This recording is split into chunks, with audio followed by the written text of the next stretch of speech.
warahmatullahi wabarakatuh.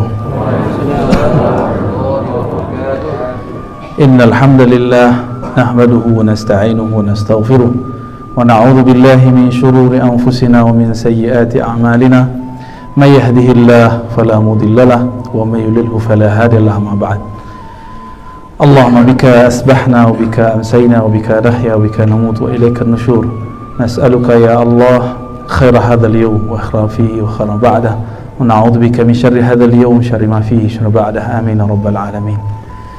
Yang sama-sama kita hormati pemimpin kita, wakil bupati, bukan wali kota ya, kabupaten. Kata beliau karena Ustadz ganteng, kiranya Pak Wakilnya lebih ganteng.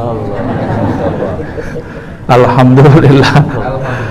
Sebab dulu orang terdata itu banyak campuran Arabnya dan Indianya.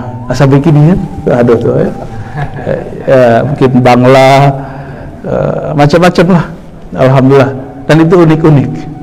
Ada Cinonya juga. Ini tak boleh benci ke Cina, tak boleh benci ke India, tak boleh benci ke Arab. Kita cinta semua makhluk Allah. Ya, itulah makna dari rahmatan lil alamin.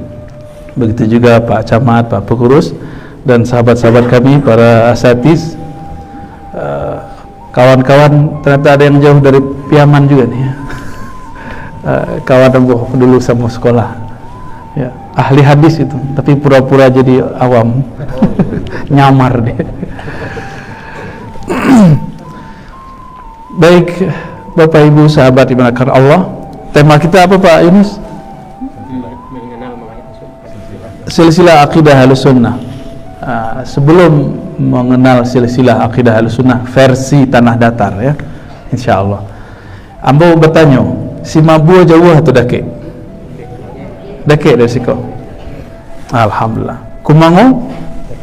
Dake siko jauh. Dake Pak Wakil. Alhamdulillah. Jadi nanti jelas ambo cerita yang mah. Nanti ada namanya Syekh Maksum, tapi sejarahnya perlu ditelusuri orang ya. Syekh Maksum itu seorang ahli qalbu, dan mereka semua ahli qalbu, belajar di Mekah, Madinah. Nanti yang akan berceritakan. Yang paling tua itu Syekh Ismail Al-Khalidi As-Simaburi, begitu di kitab. Simaburi berarti orang Matu, Simabur. Maka Ambo datang ke sekolah agak merinding. Wah, udah arah-arah si Mabur ya. Kami punya sanad zikir ya. Ambo sebutkan sanad amo. Sanadnya lah turun ke Payakumbuh, kasih 7. Dan tidak tahu di Semabur talihado nama memakai itu tidak. Ya. Kalau nak ada kita balikin soalnya. Ya, kita pindahkan kembali. Kami mengambil ilmu zikir dari Syekh Nuruddin. Syekh Nuruddin itu meninggal, kami masih muda, kemudian dilanjutkan oleh muridnya Maulana Kasri, masih hidup. Guru Syekh Nuruddin mengambil dari Maulana Ayas Sultani. Beliau murid dari Syekh Abdul Wahid As-Salihi, pendiri PRT. Beliau ngambil dari Maulana Zahid. Maulana Zahid itu masih di belakang, ada masjid Usang di belakang terminal Payakumbuh Kota Nampe. Ada namanya Masjid Usang. Tapi orang lama menulisnya Angku Soy, nama aslinya Tuanku Syekh Zahid. Jadi berubah dengan lahjah orang lokal. Beliau ngambil dari Syekh Ilyasin, itu di daerah Sungai Dareh. Setuju ya? Syekh Ilyasin mengambil ilmu zikir tuh dari Syekh Muhammad Jamil yang disebut sangat alim dan sering bersurat-suratan dengan Syekh Sulaiman Zuhdi di Mekah. Orang yang kemudian menikah aja orang Barula. Barula masuk tanah datar Pak Wakil. Tapi dah kayak ke Payakumbuh ya. Itu di Barula. Ada namanya Masjid Taqwa. Kalau kita arah ke Piladang, ambulah lupa kira-kira sebelah Suuk. Kalau dari Siko kita belok arah ke Situjuh. Nanti ada Masjid Taqwa, tapi sudah jadi masjid biasa. Dulu itu tempat belajar zikir, belajar kitab. Beliau ngambil dari mintuonya, namanya Syekh Muhammad Tahir Al-Khalidi, dan lama di Mekah boleh disebut Al-Makki. Syekh Muhammad Tahir. Syekh Muhammad Tahir itu dulu mengaji pertama ke orang Simabua, Syekh Ismail Al-Khalidi As-Simaburi. Siapa yang bernama Syekh Ismail ko? Apakah ini besar di Tanah Data? Tidak, ini besarnya di Mekah. Jadi ilmunya orang Tanah Data dulu mambiak di Mekah langsung. Di mana berguru? Di depan Masjidil Haram ada namanya Jabal Abi Qubais. Kini diambil dari pemerintah, dijadikan seperti istana lah ya. Istana. Dulu itu tempat suluk. Tempat suluk ngaji kitab. Semua tarekat ada di situ, tarekat zikir. Kini karena musuh-musuh Islam itu tahu kebangkitan rohani umat Islam ada di ahli zikir, maka mereka mencoba memisahkan ahli zikir dari umat. Maka dimunculkanlah kelompok yang atas nama agama memusuhi sufi, memusuhi ahli tarekat, yang mana mereka dulu mengislamkan negeri kita. Jadi dulu itu diambil di Mekah tuh, Syekh Ismail. Syekh Ismail berguru kepada Sayyid Abdullah Afandi Al-Makki. Beliau zuriat Rasulullah sallallahu alaihi wasallam. Di negara banyak zuriat Rasulullah. Sebenarnya banyak. Akhirnya cuma bertahan di Pariaman dengan gelar Siti. Itu Siti itu artinya zuriat keturunan Rasulullah sallallahu alaihi wasallam. Tapi di Tanah Data ada gelar itu Pak Wakil. Tak ada nasab, sedangkan nasab agamu kepada ayah. Maka orang-orang Piaman, orang agam lah ya, rantaunya orang agam kan itu gala dari ayah atau dari mama. Ada DP dua-duanya. Ya, itu kelebihannya. Syekh Sayyid Abdullah Afandi Al-Makki, guru dari Syekh Ismail itu ngambil dari Imam Khalid. Nah, Imam Khalid itu ahli akidah ahlu sunnah, berpolemik banyak dengan kelompok Syiah Mu'tazilah, kalau sekarang liberal lah ya. Jadi sufi berlawanan dengan Syiah, tapi musuh Islam tahu. Supaya sufi ini dijauhkan dari umat, tuduh dia jadi Syiah. Benar Bu ya? Nah, itu Buya kita tahu, beliau tamatan Azhar dan sangat mengerti pola-pola itu dari dulu. Kami dulu melihat ada kawan-kawan mau kuliah kerja nyata, ngambil bantuan buku dari suatu lembaga, dapatlah selebaran berdus-dus, isinya apa? Agama Syiah. Pas kita lihat isinya adalah penyerangan terhadap ulama-ulama ahli zikir, tapi judulnya agama Syiah. Jadi penulis tidak mengerti apa beda ahli zikir dengan Syiah. Nah, itu sanad yang pertama. Gagah tidak sanad orang Tanah Data? Silsilah ilmu orang Tanah Data gagah tidak tuh? Berkelas Pak. Dan perlu tahu, Syekh Ismail itu jadi guru di Bengkalis, orang Siak. Raja Ali Haji itu berguru ke beliau, gurunya para raja Pak. Dan beliau perdebatannya internasional, berdebat dengan banyak ulama, berdebat bahkan sesama ahli zikir. Syekh Ahmad Khatib Sambas beliau debat, Syekh Abdul Azim Madura debat. Itu biasa perdebatan, dan tulisnya pakai bahasa Arab, tidak pakai bahasa Minang. Alhamdulillah, nanti kalau jalan-jalan ke UIN Imam Bonjol Padang, ada kawan namanya Dr. Sofyan, itu menulis S2, S3, kami bahasa Samo ya, S2 Samo, S3 Samo, menulis tentang Maulana Syekh Ismail Simabua. Dahsyat, risalahnya semua ditulis dalam bahasa Arab. Bahkan beliau menyalin dan menulis syair-syair silsilah keilmuan zikir kepada Nabi, digubah dalam bahasa Arab. Kalau bapak ibu datang ke Payakumbuh, ada surau namanya surau Sulwa. Itu mereka kalau zikir itu melagukan silsilah tuh. dari Rasulullah turun kepada Abu Bakar, itu diiramakan bahasa Arab. Beliau hafal. Tapi kalau dicubur lebih kuabih lo ketua kan. Ilmu beliau itu berkembang kini di wilayah Kabupaten Lombok Kota, Payakumbuh. Jadi nasab zikirnya kini lah pindah dari orang Tanah Datar ke Payakumbuh. Maka Payakumbuh itu boleh disebut negeri 1000 suluk. Sebagaimana Kampar di Riau itu negeri 1000 suluk.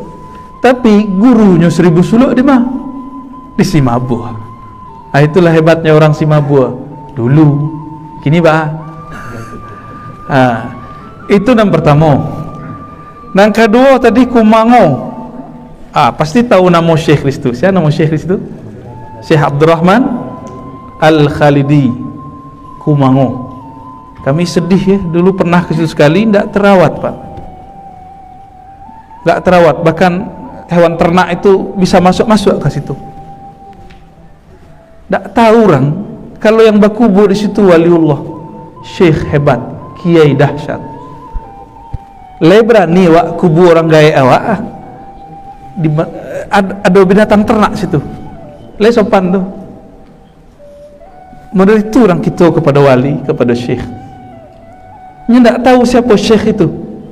Syekh Abdurrahman Al-Khalidi itu berguru langsung ke Madinah. Kalau tadi Mekah, poros Mekah namanya. Jadi Syekh Ismail itu imam poros Mekah orang Simabua.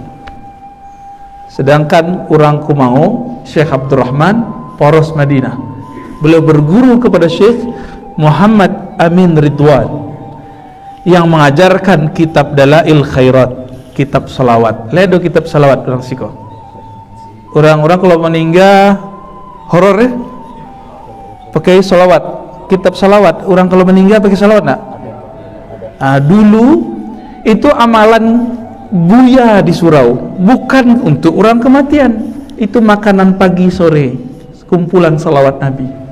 Kini kalau kita cari itu buku salawat terkena doa mati, sehingga orang takut, anak-anak takut mencari buku salawat.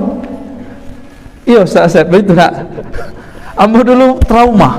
Jadi kalau melihat kitab salawat, kami takut orang gaya kami mati. Berarti ada penyimpangan, ada kejahilan yang berkembang. Syekh Abdurrahman Kumango itu mengambil langsung dari periwayat kitab itu, namanya Syekh Muhammad Amin Ridwan Al-Madani. Beliau mempunyai lebih dari 40 thariqat sufi, ahli hadis, ahli tafsir, mustajab doanya. Nyambung ke situ. Dia ada kawan dembo dari Piaman. Kita sebut cek sanad orang Piaman ni tak? Jadi Syekh Yasin Al-Fadani itu Al-Maki poros Mekah tapi belakangan, wafat tahun 1990. Umurnya panjang. Orang Piaman. Jadi guru orang Arab, guru orang Suria, guru orang Turki, guru orang Yaman. Dan paling lucu apa? Kawan kita ke Al-Azhar dapat guru coba guru ke Syekh Yasin Al-Fadani. Ya, Muslim dunia. Al-Fadani artinya apa? Al-Fadani, orang Padang, Padang Pariaman.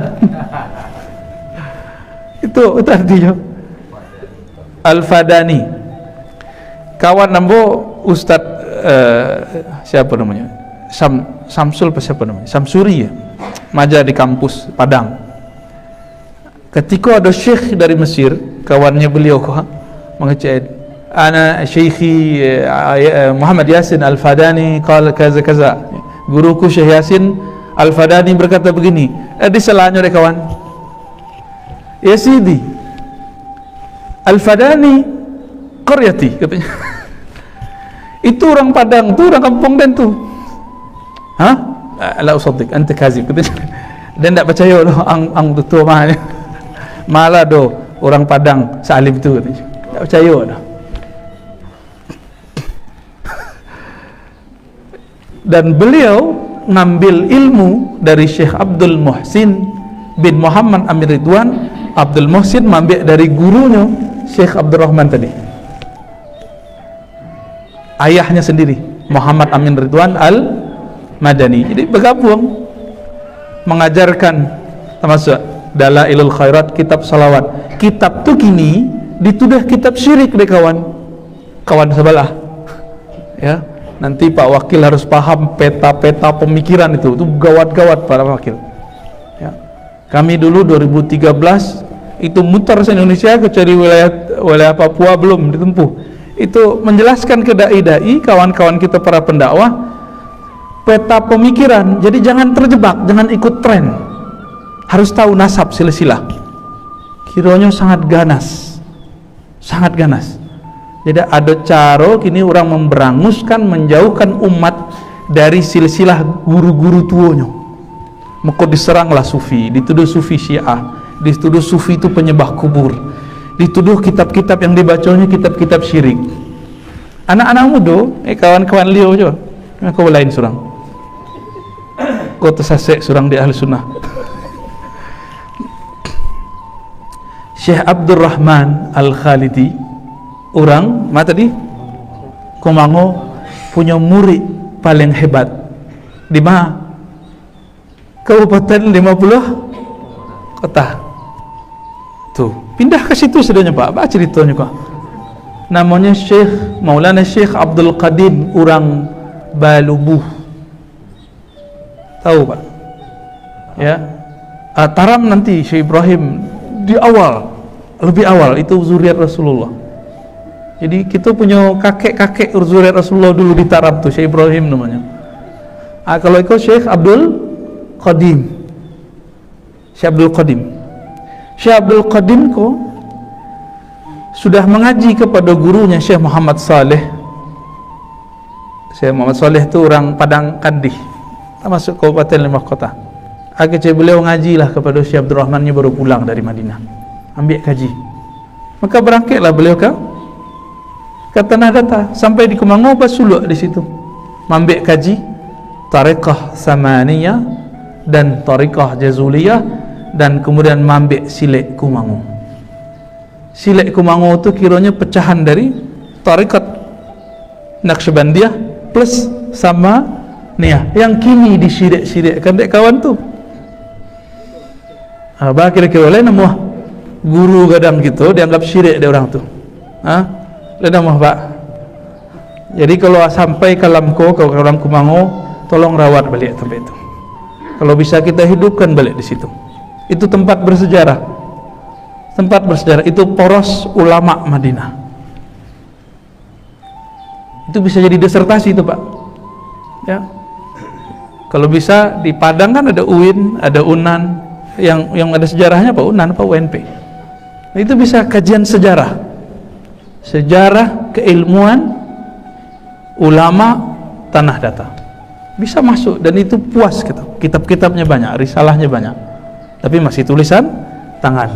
Ya, ada yang di Belando, ada yang di Perpus Nasional, dan kini banyak dikumpulkan oleh adinda kami Apriya Putra, Tuanku Muda Khalis, ahli sejarah Minangkabau sadanya Pak.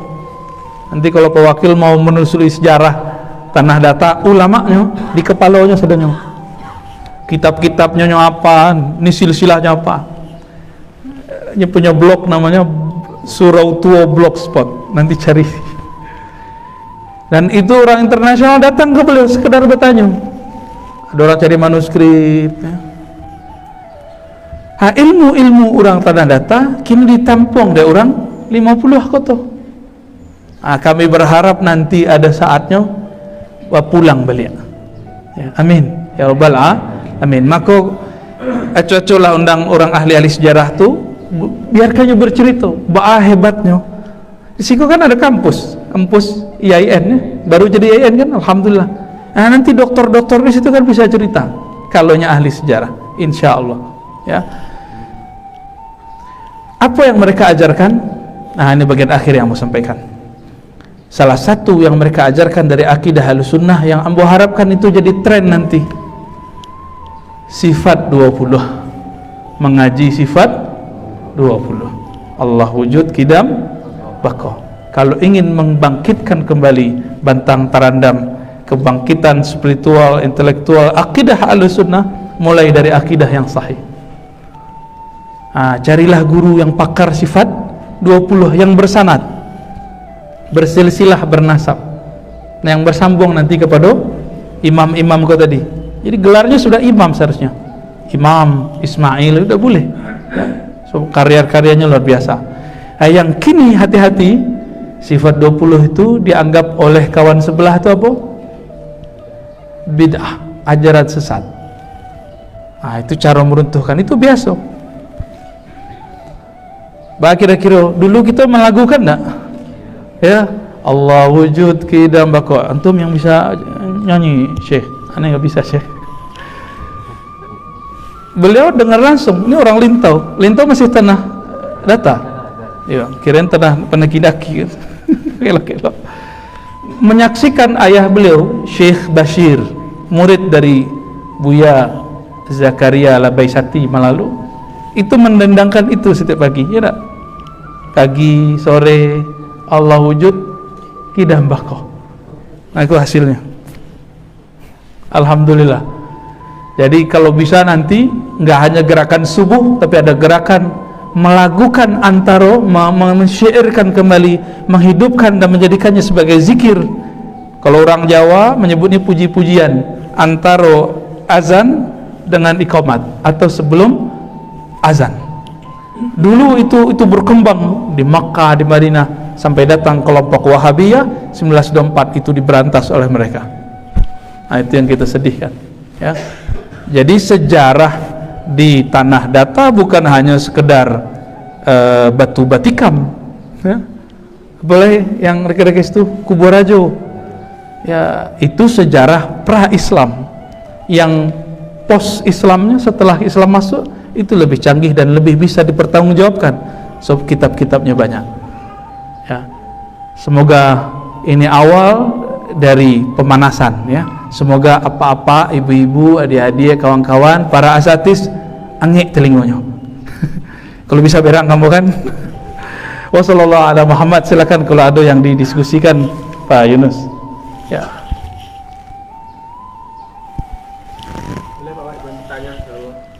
Ada yang bertanya Pak atau konfirmasi? Usul apa? Kalau di Jawa ini sering ada kegiatan ziarah religi, wisata religi, meningkatkan potensi ekonomi masyarakat. Oke. Dan saya rasa di Sumbar ini berpotensi juga kalau yang disebutkan tadi makam-makam itu, cerita ulama, manuskrip itu dijaga dan iya. Potensi wisata. Betul. Ini orang Jakarta ini Pak, orang Cipete. Tagadai di Pekanbaru. Istri antum orang Tanah Datar? Lintau. Tagadai juga Lintau. Orang Betawi. Jadi kami di Tanah Sebarang itu ada tradisi namanya ziarah. Itu berbus-bus kalau sudah ziarah. Siapa yang diziarahi? Di situ wali-wali, syekh-syekh, habib-habib.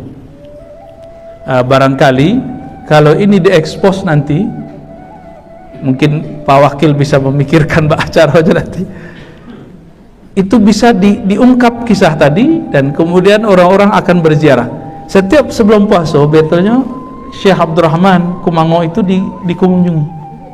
Dulu murid-muridnya bahkan sampai ke Malaysia, ya, sampai ke Aceh, sampai ke Bengkulu, sampai ke Palembang, ya, bahkan ada yang sampai Kalimantan.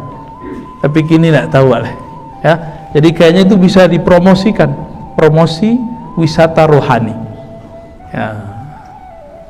Insya Allah. Kami pernah berziarah ke Uzbek, menelusuri silsilahnya Syekh Ismail. Jadi Syekh Ismail itu ilmu zikirnya berputar dari Mekah, lalu ke Damaskus, Baghdad, ke India. Ada wajah-wajah India kita lihat ya. Terus kembali ke daerah Uzbek, dari Uzbek baru kembali ke Baghdad dan Mekah, Madinah. Ada sekitar 9 yang kami ziarahi di Uzbek 2 tahun lalu. Alhamdulillah. Itu mereka serius menggarap wisata ziarah. Ya, semoga nanti ini buka lagi dan ada kunjungan ya para ulama, para pejabat ke sana, jadi bisa kemudian mendapat inspirasi. Itu setelah dijajah oleh Rusia. Apa itu, Ustaz?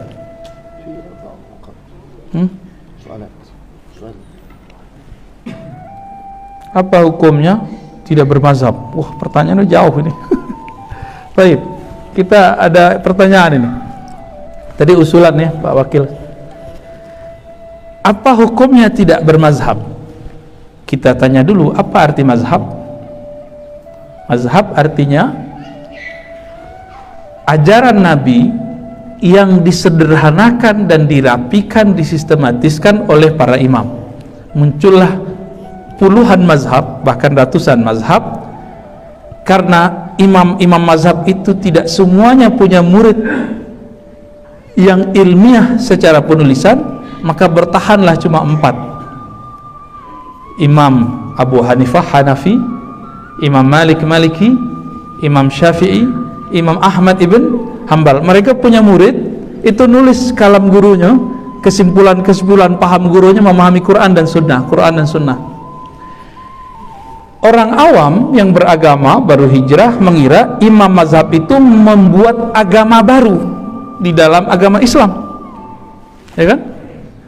Padahal mazhab itu bukan, tapi kesimpulan imam atau imam merapikan hadis-hadis yang berserakan. Dulu hadis-hadis kan belum dibukukan di masa imam-imam itu, kecuali cuma beberapa. Imam yang nulis buku hadis, Imam Abu Hanifah, disumpulkan dari buku beliau, jadilah mazhab Abu Hanifah. Wafat 150 Hijriah. Kini sampai balik 42. Ya, Imam Malik nulis kitab Al-Muwatta. Imam Syafi'i kitab Al-Um. Disimpulkan oleh beliau, jadilah mazhab. Imam kita tadi baca apa? Kunut. Itu mazhabnya apa? Syafi'i. Orang awam berpikir, yang baru belajar agama besoknya akan adu-adu, gak boleh ikut imam mazhab, ikut langsung Rasulullah. Gitu. Kini itu cara orang membrainwash kawan-kawan yang baru belajar keagamaan. Hasilnya kawan-kawan yang sedang jos, sedang semangat ngaji, menentang imam mazhab atau bermazhab.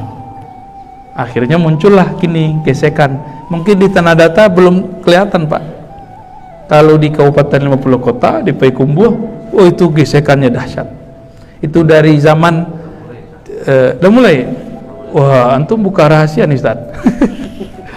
Kalau sudah mulai, harap para umarok kita, para ulama kita mulai bekerja sama. Jangan sampai kita kecolongan. Ya. Sejarah Padri itu kan Tanah Datar, Agam 50 Kota. Tapi Padri itu ada macam-macam. Ada Padri yang moderat, ada Padri yang ekstrim. Hati-hati, Pak. Padri yang ekstrim, orang adu ayam, itu sampai adu ayam itu dibakar. Itu dakwahnya ekstrim. Kalau Padri awal yang ada di Cangkiang dulu, Syekh Jalaluddin, itu beliau pelan-pelan. Muridnya pulang, 3 haji pulang dari Makkah, melihat pergerakan Wahabi, terinspirasi. Guru kita tuang kunan tua kok, lambiak, apa istilahnya? Lelet. Lapayah dakwah begitu. Enggak, kapan umat berubah? Akhirnya mereka enggak sabar, main bakar-bakar. Dan itu tertulis dalam sejarah. Jadi jangan dikira sejarah Padri itu aman. Sejarah Padri itu 2 jenis, Pak. Kita bisa buktikan di manuskripnya, di sejarah-sejarah lamanya. Ya. Ada yang nggak berkaitan dengan bakar membakar, itu justru dibakar. Imam Banjol, tuanku Imam Banjol Pasaman.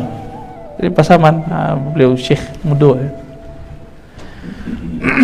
Nah, nanti kita cerita jaringan-jaringan yang lain itu. Itu jaringan tuh banyak di kepala. Eko keluar sadonya habis lo ketua. Tapi kalau baca cerita tentang jaringan itu, yang lebih mengerti Adinda Tuanku Mudo Khalis Apriya Putra yang berceritakan. Silakan undang beliau, ya. Cerita tentang Syekh Abdurrahman Kumangu, Syekh Ismail. Nanti dia datangkan, Pak, manuskrip karya ulama itu.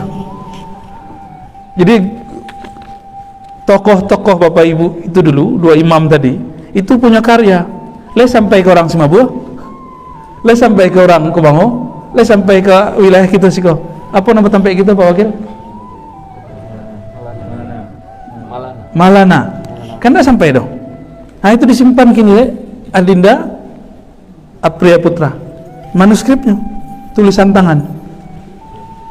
Nah, kalau bisa diundang resmi, ya. Beliau ngajar di IAIN Bukit Tinggi. Ya. Baik, Ustaz, apa hukumnya? Apa ini? Cinta.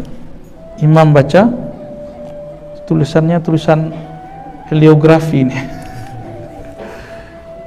Imam baca apa tuh?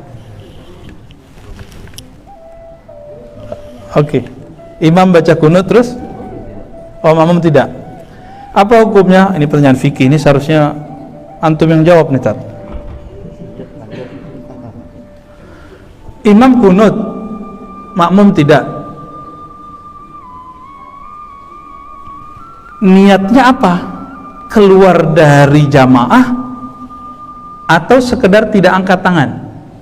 Itu beda, Pak. Kalau si makmum berniat keluar dari kepemimpinan imam, maka sholatnya dihitung sendiri, tidak dapat pahala jamaah. Mufaraqah namanya, sebab hadisnya sahih, innama ju'ilal imamu liyu'tamma bih. Imam itu dijadikan imam supaya diikuti, maka wajib mengikuti imam. Imam sujud tilawah, ikut nggak? Padahal hadis sujud tilawah itu ya ada yang sahih, ada yang tidak sahih. Imam kunut, kita ikut kunut. Imam nggak kunut, kita biasa kunut, tinggalkan kunut, ikuti imam.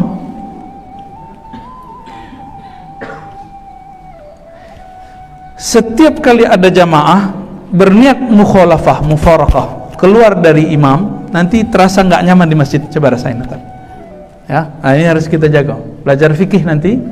Kami menghidupkan di Sebarang, di Jakarta sekitar, Tangerang Selatan, ya, Depok. Itu kajian dengan kitab. Kebetulan kampung kita udah kayak dengan kampus, pasti banyak doktor-doktor yang jago baca kitab. Tapi masalahnya kadang ada doktor yang pintar baca kitab tapi tidak bisa berceramah. Banyak yang begitu. Nah itu problemnya. Mulai baca kitab ngantuk orang sadonya. Bismillahirrahmanirrahim. Lalu orang sadonya. Itu banyak tuh. Buktinya banyak. Kami punya dosen di Jakarta, profesor khutbah. Baru innal hamdalillah. Itu udah tuh. Apa itu khutbah? Kapan selesainya? Aqimis shalah. Innallaha ya'murukum bil adli wal ihsan. Itu baru jago tuh. Ya, bapak tuh yang ngacok lalu. Ya. Lain kalau ahli zikir, kalau meram apa matanya dipejam, kalbunya terbuka. Ya, itu ahli zikir. Baik, itu tentang mazhab. Jadi niatnya apa? Kalau sekedar tidak angkat tangan silakan, tapi tidak boleh berniat keluar dari imam. Kelas?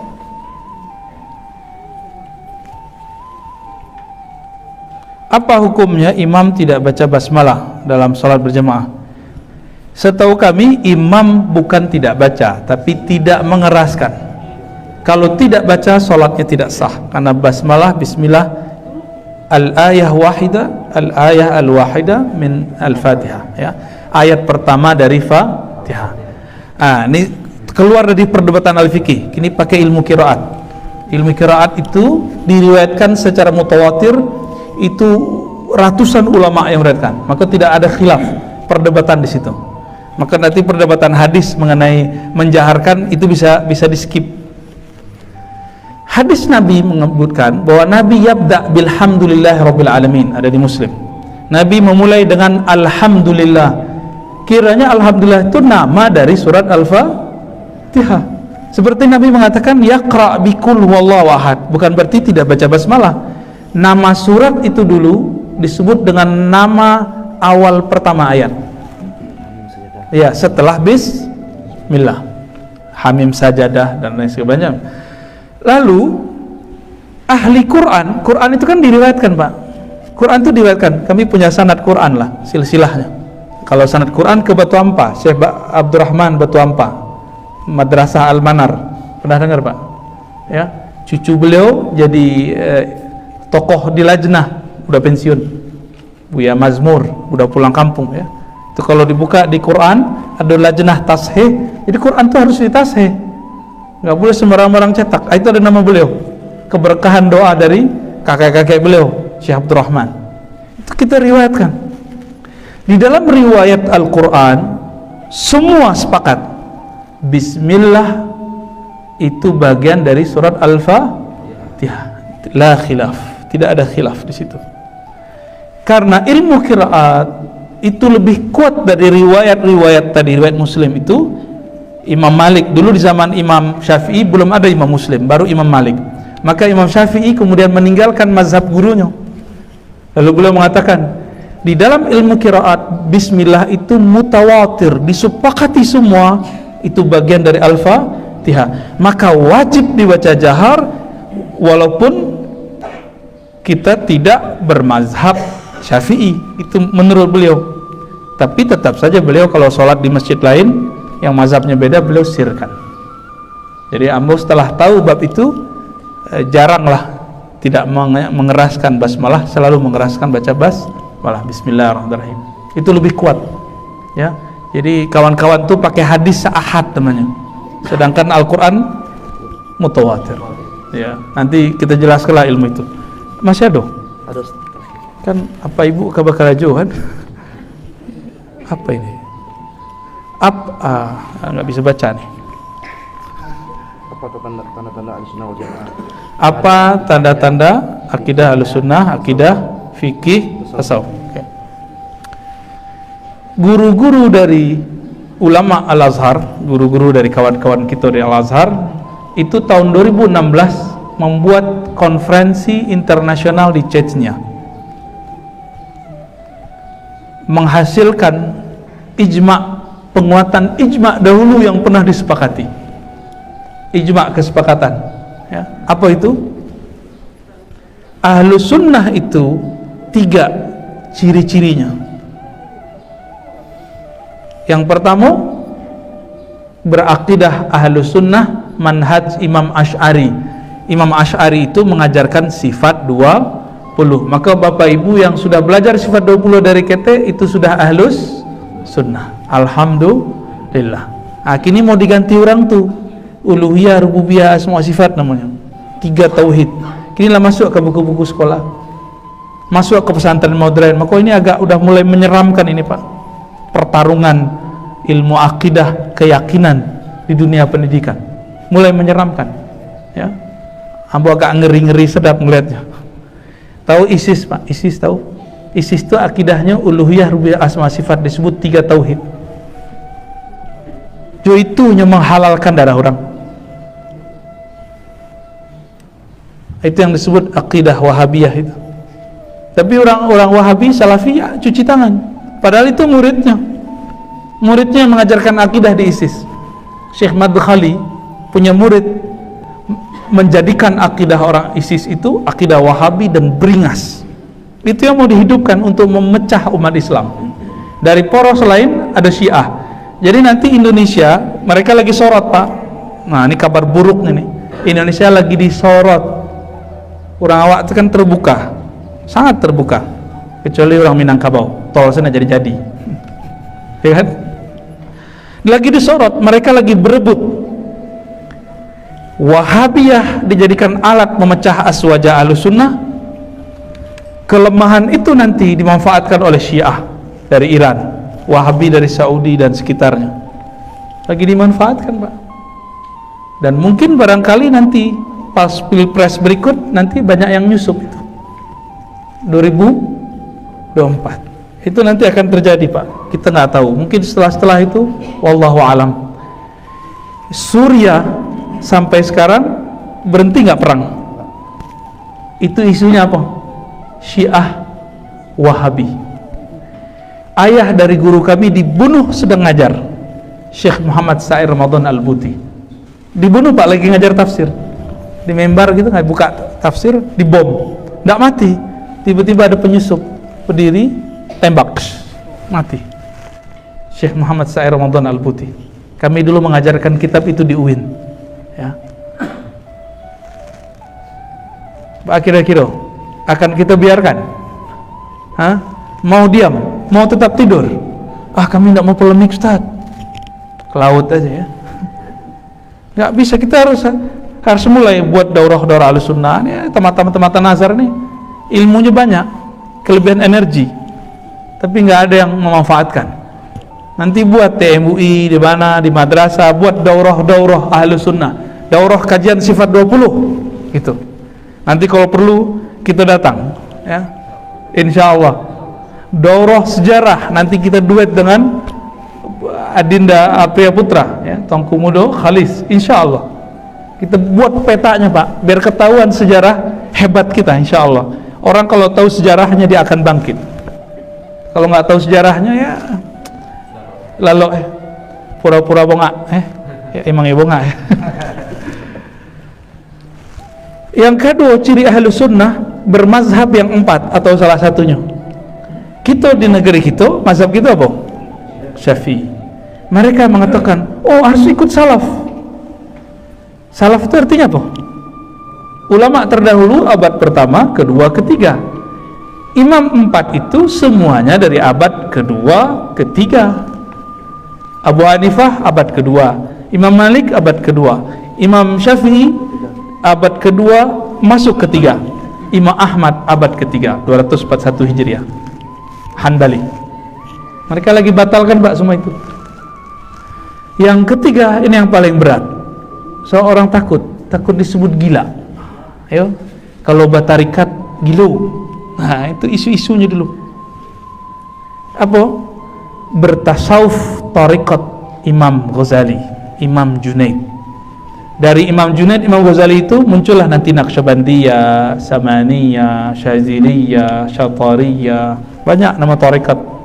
Di Indonesia ada lembaga khusus yang kemudian memonitor itu, namanya Jatman. Tapi karena Jatman berafiliasinya dengan salah satu organisasi besar yang orang Minang mungkin tidak cocok sebagian, kan tidak laku Jatman di situ. Ya, tapi prakteknya banyak di negeri kita. Ya, disebut thariqah sahihah atau mu'tabarah. Jadi pencirian akidah Ahlussunnah yang moderat itu, ia belajar sifat 20. Yang kedua, ia berfikih, minimal fikih Syafi'i. Yang ketiga, ia belajar zikir, caranya bertarikat sufi yang bersanad kepada Rasulullah. Kalau tidak boleh lah dong. Karena banyak ada tarekat setan ada yo. Ya. Ini kalau udah bertarekatnya tidak perlu sembahyang leh. Kena ada sembahyang, tanalah di badan wak. Nah, itu bahaya tuh. Itu bukan sufi itu. Awak tanalah. Wak, kecilnya. Itu bukan sufi, Pak. Itu baru disebut kebatinan Syiah. Tapi itu bukan Syiah. Ya. Orang Syiah dulu gitu keyakinannya. Lebih kurang itu, Bapak Ibu, pemanasan harapan kami. Apa yang dulu pernah berjaya di negeri tanah datar dari keilmuan spiritual itu bangkit kembali, ya. Wassallallahu ala nabiyina Muhammad, subhanakallahumma wa bihamdika asyhadu an la ilaha illa anta astaghfiruka wa atubu ilaik. Assalamualaikum warahmatullahi wabarakatuh.